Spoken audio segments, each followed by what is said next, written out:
Reports of American-led coalition airstrikes that may have hit Syrian troops and vehicles and may have killed dozens of Syrian army forces. The United States Military Central Command now releasing a statement on these airstrikes. On the phone with me, our Pentagon correspondent, Barbara Starr. Barbara, this comes amid a critical ceasefire between the United States and Russia. What do we know about what happened and where? Well, this puppy was in eastern Syria, a place called Deir ez-Zor. The U.S. military, the coalition, thought it was striking an ISIS target, personnel, troops, and vehicles that it had been watching for some time. They had actually, under pretty standard procedures, spoken to the Russians ahead of time, giving them a general area that they were targeting, but not the specifics. But about 25 minutes into the series of airstrikes, the Russians apparently called back to the U.S. and said, "You are hitting Syrian forces, not ISIS." At that point, the U.S. military says it immediately withdrew its aircraft and struck no more targets there. They are certainly looking into how this all happened, where the mistake.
Good evening, and as we come on the air this Sunday night, America is just now coming to grips with what unfolded here in the early morning hours here in Orlando. A massacre at a gay nightclub right here behind me. You can see the sign, it's black and white, just over my shoulder here. And at the center of it all, a lone gunman who, in the middle of that massacre, called 911 to pledge allegiance to ISIS. Oh my God. A volley of gunshots in the night, carnage mounting inside, the injured on the ground outside. The gunman, Omar Mateen, was an American born in New York, and tonight we now know he was known to the FBI and yet had bought his weapons in just the past few days. Across America tonight, an emotional response, and here in Orlando, hundreds of people lining up all day long to donate their own blood after so much bloodshed. You can hear the choppers overhead tonight as we come on, and we have team coverage beginning here with ABC's Gio Benitez.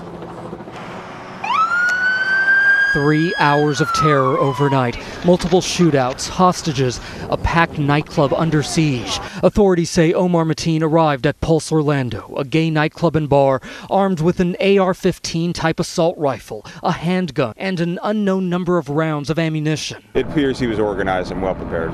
By the time it was all over, at least 50 people dead, even more injured tonight. Breaking news tonight. At least 80 people are dead and dozens injured in a horrific attack in France. One witness calling the scene apocalyptic.